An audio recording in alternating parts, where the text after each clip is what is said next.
that rotation, you've started the season and played the majority of the games. Obviously, didn't play last week, but constantly kind of the change of the pairing. I mean, we work on it so much in training, different pairings, different systems, and every kind of scenario. And I think the more that we train on it, and more partnerships that we kind of create, makes it easier to come out onto the pitch, and makes it more seamless when when you're not playing or when a player's coming in. I think from my point of view, it makes it easier and more seamless when there's changes. There's obviously more games coming up now, maybe 2, maybe 3 games in a week, and there's going to be rotation in the team. So the more work that we can get in now, and more rotation, and more getting to know your teammates, and obviously the centre-back pairing, whoever it is, I think it's more important for us going into this next period. It's hard in some ways, I guess, for John to answer that, because he's in the middle of it now. That is what's happening to him every week. When you've retired and you can be, not to say you're not being honest with us, John, but you can be totally honest looking back, how hard would you have found it, being in and out all the time? I'd hate it. Only because you're in a rhythm. And, John's been in a rhythm since the start of the season and playing well, and all of a sudden wouldn't have been playing last week. And the initial reaction would be to get angry. But the City players seem to have the ability to kind of go, well, this is how we do it here. And I just wondered kind of how we felt. Don't get angry, John. I'm not. John, obviously it's Rio here. Obviously you won the league last season. You've had a great World Cup. How is the difference now this season, from not just from an individual perspective, but as a collective, as a team? Teams coming here, people looking at you like a champion. How does that feel? How's that different for you now, this season to last? I think maturity is the one word for me with everyone. Another season together, knowing your players even more, and as you said, teams are coming here and playing the champions, and we should be proud of that. With how we did last season, we need to build on that, and as you said, teams are coming here and fearing us as today. You've seen that. They were quite deep in their half, 10 men behind the ball, made it really difficult for us, and we've got to find a way how to overcome that, and that'll make us a better team going forward. Also, one more from me, John. What are you looking to improve? Because when we played, we were talking about it before, we look to improve, set ourselves targets each year as individuals, but also as a team. What's John Stones looking to improve this year? Clean sheets. Defensively, be more solid, become more of a leader. Everything that comes with being a defender, aerial duels, crosses in the box, and I think I'll never stop learning and never stop wanting to learn either. I've got a lot to improve on in my game, and there's just a few of them, I suppose, that I want to try to do this season. Keep fit and try and stay in the team is the most important thing. And keeping clean sheets, the feeling of keeping clean sheets and setting that baseline for the team to go forward and score goals and hopefully win games. How does Pep work in that respect, John? Does he speak to all the players individually and kind of set you your own targets or things that he specifically wants to see you do better this season? I think it differs because we play so many different systems against who we're playing, but he does pull you aside and want you to work on certain aspects in your game, and I think that's a great quality that he has.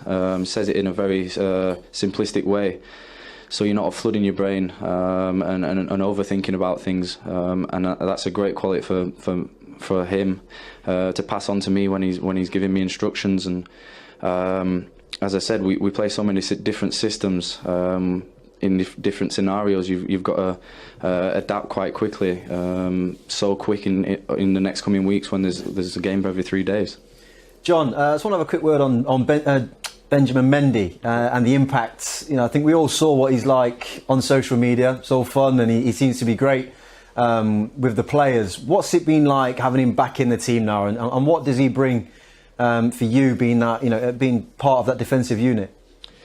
He's an absolute workhorse. He can get up and down the pitch unbelievably well. When we played Monaco 2 seasons ago, we didn't know what hit us at times. He was up and down, and his delivery in the box is frightening. Some of the balls that some of the assists that he's created already this season have been from really whipped in the box from deep areas where you don't really know how he's got it in there. So. it's great to have him back. He missed pretty much all last season, and it was a big miss for us, with his power and how he can get up and down the pitch and create so many chances. And I think he's still got more to come from him. I think he's still finding his feet. It takes a while to get over that injury, and I think he's done really well to come back so quick. Very good. Look, we appreciate you joining us, John. Before you Thank go, you. just a few quick questions from social media. Loads of questions have been coming in for you. It's only right we ask a couple of them. This one shouldn't cause you too many problems. Sid Woods, who's your favourite City defender to play alongside? Yeah, Put me on the spot. I'm going to have to say all of them. Correct answer. Mohammed Hamoudeh says, how much confidence does Pep give his players, especially as centre-backs playing in the Guardiola way? So much. I think we've spoke about it a lot, and he has as well. That there's going to be mistakes at times, and the amount of encouragement that he gives us when those sort of situations arise, to keep playing and keep believing in what you do is massive as a player. Blackham and Ashurst FC have been in touch asking Yorkshire or Lancashire. Yorkshire. Matt says, could Phil Foden one day be the missing link in the England front line for the future, or is it too early to say? I mean, he's a proper talent, isn't he? Yeah, really good talent. I wish I had his ability at that age, but Phil's still so young, still training with us, getting minutes under his belt, which is massive for a young lad at his age. And I think he'll flourish as a player, and especially under this manager and the players that he's training with day in, day out. Good man. And we'll finish with an easy one from Ethan. Would you rather play for England in a World Cup final or City in a Champions League final? I'd have to say Champions League final. Thought you might. You must be excited for that this season, eh? Yeah, 100%. Draw's good for you, yeah? Yeah. 2 seasons now we've been pushing for it. My first season was disappointing how we went out against Monaco. Last season got beat against Liverpool in the 2 legs, and I think we're learning each year, gaining each year, and hopefully we can keep gaining from the previous 2 seasons and bring it into this one. All right, good man. Thanks, John. Appreciate it. Thank you. Cheers, mate. Thank you very much. Thank you. Hopefully he's taken off his headphones. We don't want to embarrass him. A properly brilliant defender, and a lot of questions actually on the iPad asking if when he's done in defence, could he move into sort of defensive midfield for City? That's an option, isn't it? I think Pep Guardiola said it a couple of weeks ago that he has the ability that he could play in that position. He could move into it seamlessly because he is such a talented player on the ball. I think he's a player who's fantastic on the ball. It comes easy. I was very interested to hear his answer about what he needs to improve on, because he mentioned every aspect of defending and what he wants to demand of himself, and he didn't really speak about on the ball, because a little bit like myself, on the ball I was comfortable and confident, and I knew what to do with the ball. I had a clear picture of what I needed to do. Defensively, it needed more time in my head, more time to look at situations and really define myself as a defender, work on certain things like heading the ball out of the keeper's hands, off the floor, defending crosses, etc., body positions. And that took a lot more thinking. I think he's of similar background in that on the ball comes easy. Defensively, he has to be concentrated, in tune all the time to see the best of John Stones. And the more and more he plays, I think that we'll see a player mature into one of the best in the world. OK, well, thanks to John for joining us on Premier League tonight. Right, Newcastle fans, stand by. We're now going to talk about your club. We want your input. #PL Tonight is how you get in touch with us. And we're going to start with a Newcastle fan. Have a listen to this. So we might have got beat the day, but Newcastle have been criticised massively of late, but the lads showed a lot of fight, a lot of spirit the day, and that's all you can ask. Wear your heart on the sleeve with your badge, wear this for a bit of pride, and I think the lads done that. You can talk about the mistake with ourselves and whatever, but we showed a lot of fight, a lot of courage, and we'll be okay if we show that. We will be okay. I know it's a tough run in, and we've had some big boys. We've got the international break, which come at the right time. It's a fantastic facility that they've got here, 10 years that they're celebrating, Vincent Kompany, and also the new owner as well. Give us some of it, Mike Ashley. Are you watching, Mike Ashley? There's fans who want success. Why aren't you putting a bit of money in? Surely you must want success. Surely, are you just happy there to pick up coin? That's all you are, Mike, to pick up coin. OK, so pretty passionate from Lee. Just take a look at these. This is Newcastle United under Mike Ashley. The current club debt is £144 million, which has been growing. Money spent on players since 2007. It looks like a large number, 354 million, but the average annual net spend for Newcastle is just £2.6 million, and you can see there a £21 million profit in the 2018 summer transfer window, and down the bottom there, the £17 million paid for Michael Owen is still the club's record signing. So look, let's just be totally clear at the very beginning here. Some people are critical of Newcastle fans. They think they have unrealistic expectations. Right? Newcastle fans are not expecting to compete with the likes of Manchester City to win the Premier League and to spend 60, 70 million pounds on players. What they want is to equip a manager like Rafa Benitez with the tools to do the job that they know that he can do, and to build on a 10th place finish last season, which looks like it's just not happening at the moment.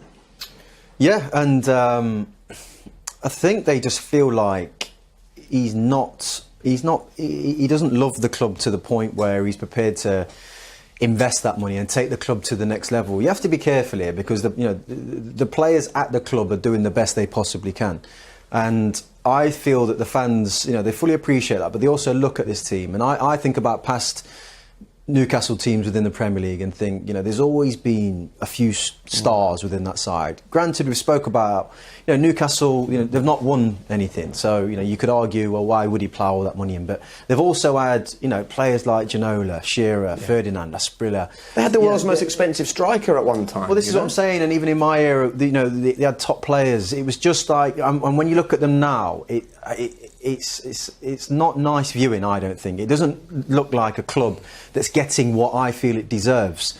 I feel like, Mike, he's running that club as a business, and that sounds like a stupid statement, but I think you need to do more with that money when with it coming in. I feel like he's literally like, whatever penny comes in, I'm not prepared to go that extra bit to bring in those players that can take that club back to where it needs to be. So that's why he's having problems, and it's pretty. I don't know. It's pretty sorry. I feel sorry for the fans personally when I see what I see, having played for that football club. I understand the fans, their concerns and their worried and their anguish, because they're a passionate bunch up there. They're well known for that. But I mean, when this team got relegated from the Premier League, he spent big when they went down to get them back up. He spent money to get them back up into the Premier League. I just see it. If you look at it from his point of view, he's put some money into it to buy the club. He's put money in again when they got relegated, got them back up, and then he's thinking to himself, I'm actually in the Premier League again, I've gotten back into the Premier League, and I'm fighting against almost countries, really, who have invested in clubs. I mean, massive consortiums who've got much more than me. And so I actually want to get out now. I've gotten back to where they're into the Premier League. But if you want to get out, then get out. If you want to sell your house, you can sell your house. Yeah, but it's not as easy as that. It's not as black and white. If it was that easy to do that, it would have been done. He's obviously trying to get out. It seems from what I don't know what's happened behind closed doors, but from reading between the lines in the media, he's tried to sell the club. Once they've got back into the Premier League, he's fought to get them back there. Done that and thinking, right, I've done my bit here. I want to give it to someone who's got a bit more money and more resources. And I think, in that sense, I can understand him, but also I can understand the anguish of the fans. Isn't the club more valuable if he has a great relationship with the fans, if they're feeling confident about the club? We're not saying go and spend huge money, but go and spend enough so they can build on a top 10 finish last season. It's all right saying that when it ain't your money. It's not your money. Yeah, but it's the club's money. Yeah, but it's his money who's backing it. It's his money who's spending the money, isn't it? Yeah, but it is his money, but it's also money that Newcastle United are taking in. They made over £120 million in prize money last season. Yeah, when sold you £40 million worth of players in the summer and spent 20. Money, they spent money when they went down. They sold Jorginho Wijnaldum and they sold Sissoko. And I think they recouped, £70 million within those two deals. So I wouldn't say all of that money went into them within. I know they spent big in the championship, but it was money that they recouped. And yes, and once they got back up, I think at that point he was well within his rights to kind of go, let me see how this plays out. But once Rafa's got them to 10th last year, that's the point then when he's gone, right, you're my man, I'm going to back you in whatever you want. Not obviously stupid, but you should be able to go out and get that. And he's not back Rafa, and I think that's where the issue is. Well, tell me what you think of this then, Rio. This is the Premier League net spend of Brighton, Huddersfield and Newcastle since promotion to the Premier League. You said they're competing against countries. Well, Brighton and Huddersfield are not countries. They are Premier League sides, right? Brighton 110 million, Huddersfield 78 million. Newcastle, since they came back to the Premier League, a net spend of £1 million. Yeah, it doesn't make good reading that at all. Who would have said 3-4 years ago that Brighton and Huddersfield would have been spending in the regions of £100 million? and Newcastle would have been spending $1 million. Yeah, that's fine. But I'm just playing devil's advocate, and I'm looking at it from Mike Ashley's point of view. I don't want to spend no more money. What's criminal with that? In Rio's defence, those numbers look terrible. But you look at the Huddersfield squad and you look at the Brighton squad, and you wouldn't say it's miles away from that Newcastle squad. Exactly. So therefore, Mike Ashley's argument would at that point be, well, I've already got that. Is that because he's got a brilliant manager, though? And if you give those managers the tools... Yes. I think, though, if they finished 10th last year, regardless of what they spend this year, how high are they actually going to go? They're not going to get into that top 6, top 7 and break into that. So what's... Yeah, but that's on the basis of Rafa Benitez, though. Why would you not get into the top 7? Burnley did it. Leicester won the league 3 seasons ago. You can't just write teams off and say you're not going to improve. I honestly, if I was a centre forward or whatever, you're looking around and the way that Newcastle play, why would you go there? I know you can say that they have to play that way because of the manager they've got, but he's been playing like that since 2005. That's the way he plays. He's defensive, so they don't attract players. They're not an attractive club to go to, and I think obviously financially they probably don't pay the wages and stuff, but in football in terms, they're not an attractive team to watch. So as a top player, if you've got more choices, you'll go somewhere else. How does it feel for you watching them at the moment? Because I think they were 3rd, 4th and 5th in the 3 seasons that you were there. Yeah. You know, I remember the great entertainers. We've already mentioned the likes of David Ginola. You know, they were a great asset to the Premier League. I'm always trying to work out how Newcastle are what they are now. Again, I have to be careful because I have to respect these players that are at this football club.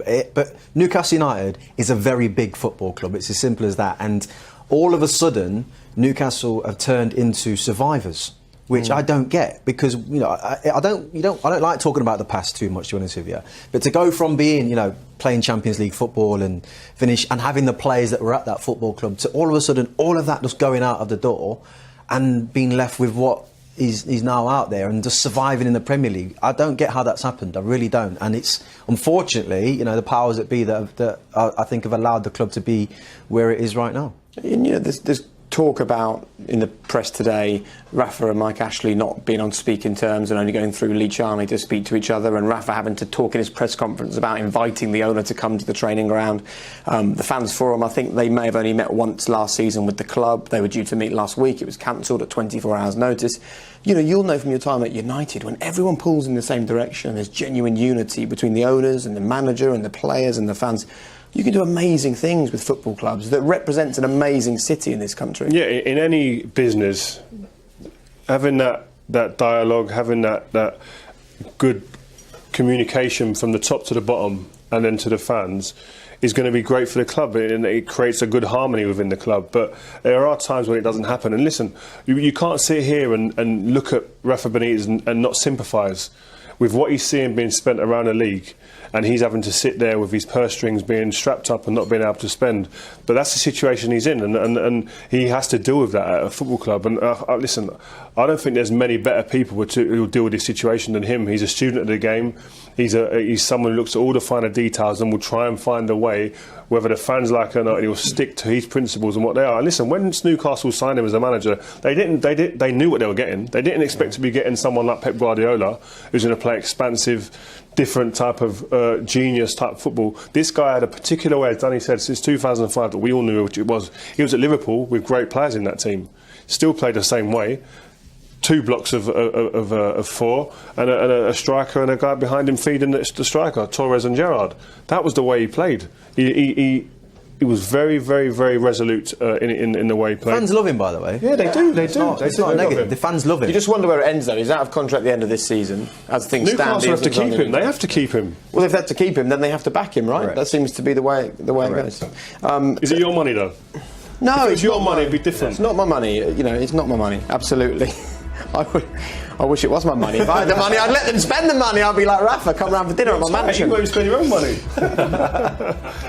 I just want to read out a few really quick messages because the Newcastle fans, as ever, have really been brilliant on this. There's loads of messages. Paul says, as a fan of 45 years, this is the most toxic and frustrating time under an owner. Ashley is sucking the life out of this club. Adam Huss. Mike Ashley is ruining our club. Our manager and players are doing everything they can, but with a few more additions, we could have got a result out of the last few games. Evan Milburn.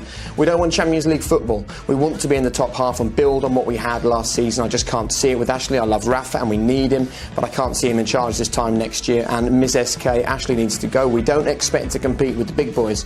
However, we cannot justify making profits year on year. Benitez is sticking around on the hope that Ashley sells up. And I think it's important to point out we haven't just picked negative Mike Ashley comments and read them out on air, but the comments have been that kind of a comment when we spoke earlier on social media and asked people to get in touch. It is pretty much wholly negative about the way that Newcastle are heading at the moment, and they currently sit in the bottom three. What the future holds, we shall wait and see. They have had hard games though, look at their fixtures. Yeah, absolutely. Right, we're going to talk about football after the break. We're going to be discussing, would you turn your back on England? Could be lively, I think. We'll see you in just a couple of moments. Stay where you are.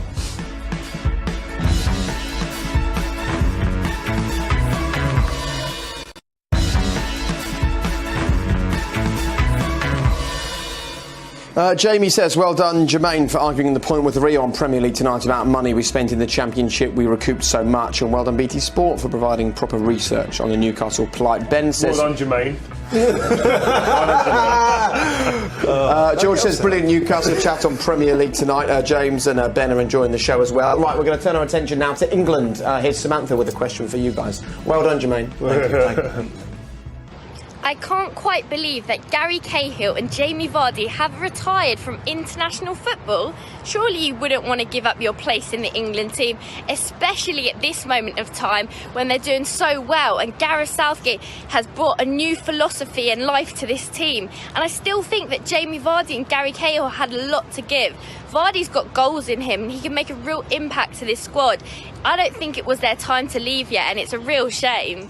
A lot of people feel the same. Fiona says, I'm sorry, I think it should be a great honour to play for your country. It annoys me when players pick and choose when they want to be selected for the national team. Julian, the arrogance. I remember when countries retired players, not the other way round. Thoughts? Well, I retired from playing for Ireland while I was still playing. Arrogance. Yeah. No, but I think for me, certainly, it just became a time where I'd been injured for a while, and I physically couldn't do it. It physically hurt me to travel all the time, to try and keep fit, to play extra games. It was tough.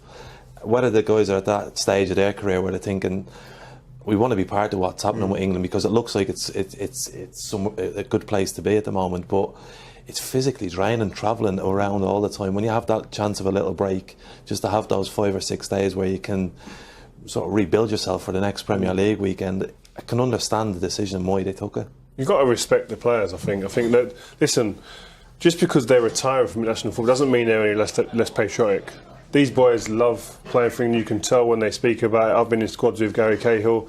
He's a patriotic man. He wants to play for his country. But, like Danny said, you get to a certain age, it takes its toll on your body, travelling all these games, putting your body through it. And then you have to think about yourself at sometimes and say, listen, I need to make sure I start recouping some energy. You have to have the recovery. You need them 4 or 5 days when the team go away, the England team goes away. You get a chance to relax at your club. And that's just the way it is. And I think Vardy, he's going away every single time knowing I'm going to be on the bench. Because unfortunately he's in a time where Harry Kane is going to be here playing.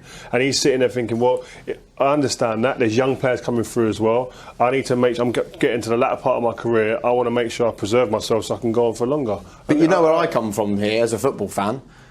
Sitting on the bench for my country is an honour, let alone putting on the shirt and playing up front. But you guys obviously see it differently. I feel a little bit different for both players, to be honest with you. I mean, when I look at Gary Cahill, I think there's no issue there. He's got 60 odd caps. He's been doing it for so long, and he is. Even within his own career, he's not playing at Chelsea. Maybe he feels it's actually hampered his career, if anything. Continually going away. With Jamie, I do look at him and think you've still got a lot to offer. And when it comes to what we have to replace, I suppose his type. He is one of a kind, I think, with what we've got. The player that just likes to run in channels and make life difficult. Rashford don't really do that. Rashford's more skills, and he can do it, but it's not his speciality. So I think I sit, I suppose, a little bit different on both. But I fully understand why they've done it, and I think from Gary's point of view, especially, I think it's unbelievable that he's even said, "I'll leave the door open to if you definitely need me, if there's a crisis, I'm still available." Certain players just go, look, no, but I don't mean, look at James Milner, for example. He's still out there doing the business for Liverpool, but he retired, but look. When I say look at what he's doing, It's helped him at club. probably, that's probably what. So he's what doing is it? That's What a is great it? example, Go on. and I think you have to respect his reasons. He's not gone into like deep reasons and give you the intricacies of it all. But he said, "I need to spend more time with my family." So you have to respect that. Each person's family means different to every person. If he wants to have more time with his family, that's down to him. You have to respect that. He's played for his country, scored goals, been proud. There'd be no prouder man when he goes out there, he would say. But it's time for him to retire. You've got to accept that, man. What is it like going to these tournaments and not playing? It would have happened to you in 2002, you in 2006. I mean, you all three sit there and go, travelling, not been... Is it that hard?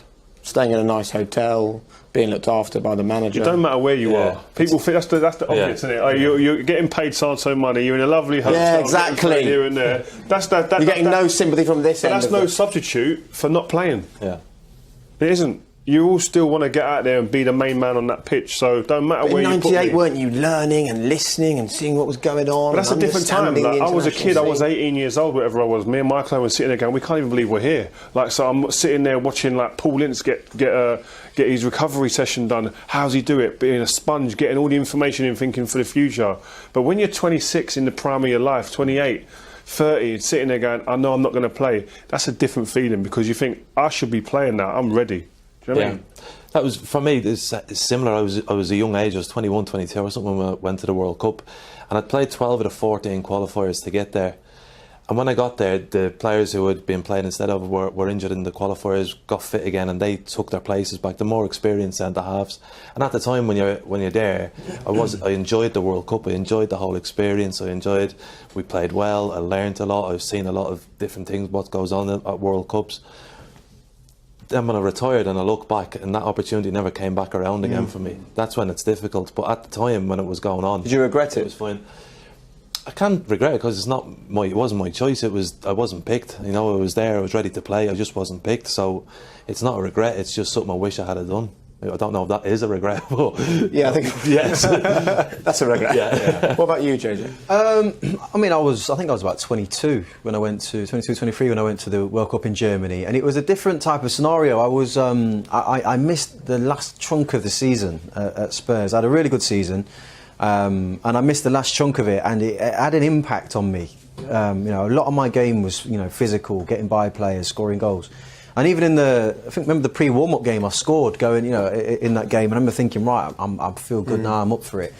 So I was just constantly battling your own demons as to why I can't get that chance just to go and prove I can go and do it. So it doesn't matter where you stay, Jake, or who's looking after you, or how much gold is on your plate. If you're not playing football, you're not happy. It's the bottom line of it.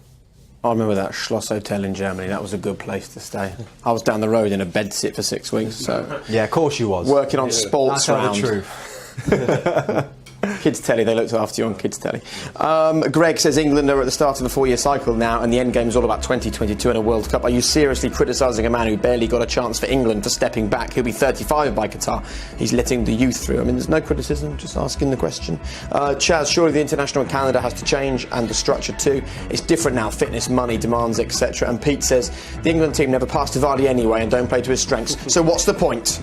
True. Pete might be a Leicester point. fan, or Pete might be Jamie Vardy. Right, we're going to take a quick break. After the break, we're going to talk about West Ham and look back on some of the day's football. See you shortly.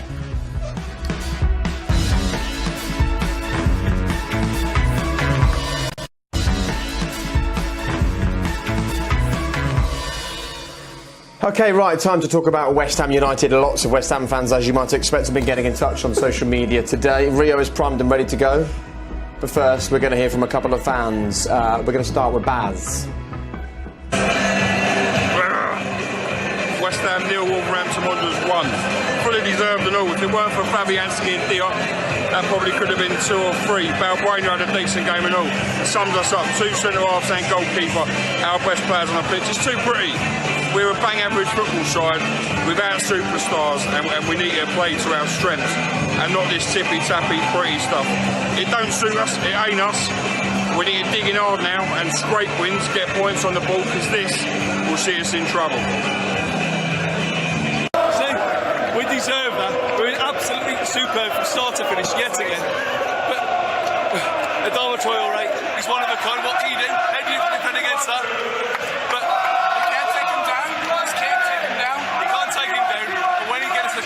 he puts it away, and that's what you get. But it's change, we got what we deserve. No wonder Stuart's smiling. They look well equipped, don't they, Wolves? 1 defeat in their first 4 games. They're looking very good, very dangerous, composed, and a bit, I suppose, when we talk about Newcastle today, what Dunny was saying that they're lacking. I think Wolves they've got that kind of threat on the attack with the pace and the goals, so they're going to be fine. They're going to be fine. Right, let's talk West Ham. We heard Baz there saying enough of this tippy-tappy football. Your thoughts on what's going on there? No, it's just a bit of a contrast to what people were asking for last season. They wanted that. They are the West Ham way, where we pass the ball and where we're expansive and we play a bit of tippy-tappy here and there. And now they want them to dig in. Well, that's what Moyes had them doing last season, when Moyes isn't there. And it's almost sometimes that fans, not just West Ham, but they always want what they haven't got. And it's unfortunate that West Ham are in this position. They're bottom of the league, pointless.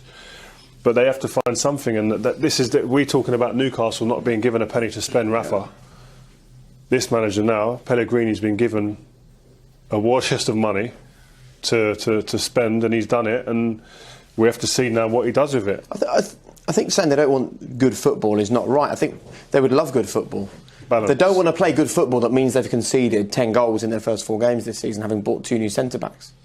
Yeah, and right now that these players haven't seemed to gel. And West Ham, it can become a volatile place, especially when things aren't going so well. Look at the numbers you can see spent there. Anderson, 34 million almost. Diop, 22 million. He's put Yarmolenko, who's a fantastic talent. Yarmolenko's 18 million almost. So these are players who have got big reputations. They've got to come into West Ham and they've got to hit the ground running, and they haven't done that yet. These things takes time. You know, everyone wants change and instant results the whole time, and he won't be given time to get that. And it's like, he can turn West Ham back into the West Ham way. He's proved in the Premier League that he's successful. If he's given time and let these players gel, let them get the training sessions in, get this international break out of the way, and then you might see a new team. But straight away it's the negative pressure put on them, and if they can just, right, this is the plan we've got for it. Like Wolves now have a plan. They've got 5 years. They want to be in the Champions League. They want to do it this way. West Ham never seem to have a plan. It's just always change the manager, change the players all the time. Wolves right now, they have a way of playing as they did last year, and that's what got them to where they are. I look at West Ham fans and Arsenal fans now. I almost kind of want to go, I don't want to hear no moaning from any of you this year. You need to just back your team and understand that you're going through a process. That list of players that's just come up there from Pellegrini, yeah, it's a lot of players, but to integrate them into a style of play also takes time. I watched them against Arsenal, and they should have won that game. They created more than enough chances to win 2 games in that game. If he wins that one and he gets done today, you start kind of going, actually, yeah, we're just putting it together. He's on a terrible run, don't get me wrong, and I'm surprised after that whole list, defensively they're still wide open. To the point that I think James Collins is back training with the club at the minute, with the possibility to rejoining them. So that's the only probably negative I would get. But then both sets of fans, as far as I'm concerned, and Arsenal fans, to be fair to them, are doing it. I think West Ham fans need to just jump on board and say, listen, let's just stick by a manager now. We moaned all last year. We're going to moan again all this year. Just stick with it. It's the problem in today's game, though. Time is not given to anybody. You don't get time, and that's the problem you've got. So the managers have to hit the ground running. But then it comes from above. We said last season with West Ham, are the owners really backing and behind these managers? Now they have to. They've spent all that money. West Ham aren't renowned for spending that type of money, so they've got to sit with this guy now and then see what he can do. You can see how split the fans are over whether he'll still be the manager come Christmas. Arthur said, just a reminder, De Boer was sacked last season after 4 league games and 1 cup game with extremely similar results and the same results as Pellegrini, having not spent £100 million. Are we less ambitious than Crystal Palace is the question. But from what you guys are saying, the £100 million is almost part of the problem here, because you can't sign that many players, work out how to play them and integrate them all in the same team, because they're not a team yet. There's still a bunch of individuals trying to figure each other out, right? Yeah, well, they've obviously gone through a process of who they want as manager, and they've found out, right, we want Manuel Pellegrini as our manager, and he wants these players, so let's go and do them. If then after 4 games of the season you say, right, actually we don't want him as manager anymore, let's get someone who's young, who plays in a completely different style, well then you've wasted months, 4 months or whatever it is. You've also wasted £100 million, and you're back to square one. And it can happen again and again and again. At some stage you have to stop and you have to go, this is a plan, this is what we're going to do, and this is the progress the club will make. And I think one of Rio's points was, if you've got £100 million to spend, what did David Moyes do wrong for you not to give him that money? Because he completely turned that club around when they were on the brink of something really bad happening. Yeah. So, you know, why change it at that point? You know, it's funny when you mentioned De Boer leaving and Roy Hodgson came in, which was bad news at that point, by the way, from Crystal Palace fans. And David Moyes had a similar impact. It was like negativity. But look what he did. I'm surprised they didn't back him, I have to say. He wasn't playing the West Ham way. Well, is it because the owners care how they look? They want a big name. They want a Premier League winning manager. Is that fair criticism? I don't know. I just think you've got to be clear from the top. Any business that you run, I think you have to be clear from the top. What do you want out of your management? What do you want your club to be perceived as? And West Ham over the last few years probably have been it hasn't been a clear picture for all to see. OK, as always, stacks of comments. The WestHamWay.co.uk says, when does this become Pellegrini's fault? 4 league defeats, struggled to beat 10 men in the League Cup, 100 million spent on players, pocketing 10 million a year in wages. They haven't even come close to looking like winning a league game, never mind actually doing so. But we've got to go to a break. But it looks like none of you are saying a change of manager. Too early, too soon. OK, well, of course, we'll be at West Ham, actually, for West Ham against Manchester United in a few weeks' time. That should be interesting. Right, final part of Premier League Tonight comes next. See you shortly.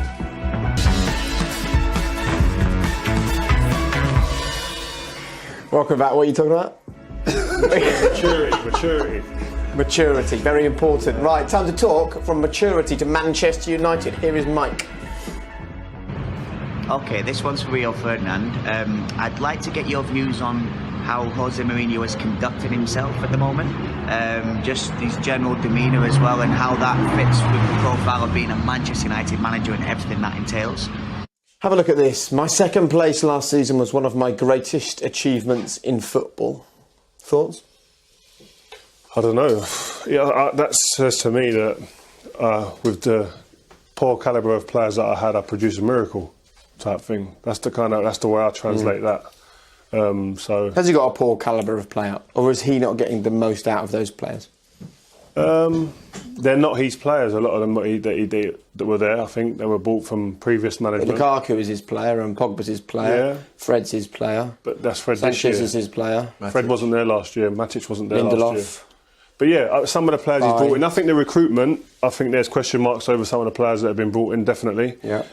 Have they been good enough? No, in the first season. But listen, we all know sometimes first season syndrome, you don't click, you don't gel, but then second season you come into your own. I hope to see that this year. So far we haven't seen it happen and materialise. But listen, he's had a big amount of money to spend on players. So you want to see a return and you want to see a team challenging to win the league. But in his defence, no league has ever been won in August. There's been teams that have had as near enough as bad a starts of this and gone on to win leagues. So I don't think it's time to panic. I still think last season Manchester United finished second in the league. Jose Mourinho's argument will be, when I walked into the door, did we finish last season in a better place than when I walked in? Yes, they did. And now we've had 3 games into the season and you're calling for my head. And I can understand the frustrations in that. And he would say that we've improved since I've come here. But given the money he spent, people were saying maybe he should have improved more. You should be doing more. The team should be much further ahead than where they are now. But that's up for debate. And he's going to defend his territory. Yeah. And what I would say is that I think managers do try and deflect. And I think in the last couple of press conferences, they've been a bit outlandish and they've brought surprise and gasps. But I think he's been deflecting maybe from his players. And is his behaviour that of a Manchester United manager, do you think? I was part of a team where the manager sometimes called on different things after games, a referee decision, etc. Yeah. Maybe not as outlandish as what he's done, but still shifted the attention from the players to himself. And I think that was a good thing, because some players got pulled into that and thought, blimey, what's he talking about over there? Forgetting how bad we were, going to the next game, bang, he needs a reaction now. So it's not a case of what he's saying, it's why he might be saying it sometimes. Yeah, that's what I think. Loads of questions coming in, as you would expect. This one's from Dylan. Would the lads enjoy playing under Jose at the current time if they were still playing football? He wins things, so I'd love to have played for Jose Mourinho, yeah. There are, a lot of criticism that goes Jose's way when it comes to his style of play, and I fully understand that. It may not be the Manchester United way, but you just can't doubt that over the years as a manager, he picks up trophies. It goes back to their style of management. Just because Pep and Jurgen and maybe Poch are much more beautiful on the eye, there's more than one way to skin a cat, and he has his way, and it's been more successful than any of them. So you can't get away from wanting to play for him and winning his way. There's so many players that have played for him that that I've loved playing for him. He's going through a little spell right now, which is very difficult. I've just been very surprised by some of his comments. When Rio mentioned then about that quote that came up, it's the messages that he's sending to the players in the dressing room that's having a negative impact on the pitch. Yeah. And it's weird that he's not seeing that. I think the era that he's in, he does not have the type of player that can react. When he had John Terry, Frank Lampard and Drogba and those types of players, if he criticised them, they kind of went, yeah, all right, I'll show you. Maybe we're in an era of football now where players don't do that. I'm not saying that United players can't do it. I'm just saying maybe this is the era that he needs to adapt to, maybe. But maybe he's working that out on the job. Yeah, he's called out Luke Shaw. It's took Luke Shaw a year or a bit more to come through that. And now we're seeing he's in the England squad through being called out and questioned in public. He questioned Paul Pogba in public in a press conference. Paul Pogba just won the World Cup. He didn't seem. Is that like because of Jose's criticism, though, or would they have been better quicker without criticism publicly? No, I think he's trying to work out. Can I criticise these players in public to get a reaction? He's been there 3 years, though. Yeah, I know, but he's still trying to press certain people's buttons. It seems that's what I'm just thinking. What he must be thinking, because this isn't the Jose Mourinho that we fell in love with. With this, the Premier League fell in love with Jose Mourinho when he came to and announced himself as a special one, because he had that glint in his eye, he had that little bit of devilment, that little bit of cheek, that little bit of charm. Whereas now he's walking into press conferences with his battle coat on, fighting people, prickly, and it's a different persona that's in there that isn't as likeable as the first Jose Mourinho that we saw come through the door in that press conference for Chelsea. So, but whether it's that one or this one, he has shown that he can win things. Listen, he won the Europa League, and he won the Cup, the FA Cup. But he's judged really on winning the Premier League at Manchester United and Champions League. That's where he'll be judged. See, for me and every other football fan, we see the stuff coming out and going on. We're not really sure what actually is going on behind the scenes. All three of you have played enough football all your lives. You will know what is going on behind the scenes there. Is this a club with unrest, in a bit of trouble behind the scenes, or is this just the soap opera of running one of the biggest clubs in the world? You'd imagine there seems to be unrest. Every comment is negative at the moment. All the time there's someone else's fault, or I've been doing great, I'm the best, I'm the special one, but his results aren't showing that. And for what he's done for the Premier League in the last 10, whatever it is, years, he's been brilliant, but at times you need to change with the times as well. Football has changed. Pep Guardiola has shown them here. Jurgen Klopp at Liverpool. People want to see attacking football, and that's what he's being judged against now. Because if you're doing well and you're winning trophies, it doesn't matter how you play. But as soon as you stop entertaining fans, and certainly Man United fans, they're not going to be happy with it. I could talk for ages on this.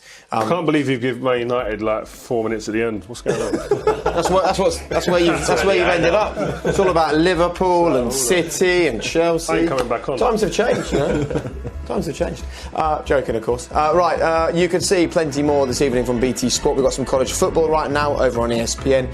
Cage Warriors 96 is up next, and then we've got some Major League Baseball as well, BT Sport 3. Right, obviously it's international break next weekend, so we're back in a couple of weeks' time. Gents, thank you very much for your company this evening. Fascinating chat as ever. The last word, though, is yours. Good night. Chelsea 2, Bournemouth 0. In the end, Chelsea just had far too much quality for us. Not only did we have a shot at goal, we actually scored a goal, which is incredible. After Charlie Austin missed his penalty, I thought that was it, and they kept attacking us, but McCarthy had an absolute stormer. Really fed up with this. Once again, we can't win without Zaha. Really, really disappointed with the result, even more disappointed with the performance today. It felt like Everton didn't really turn up. Brighton, my voice has absolutely gone from that mad performance and mad game in general.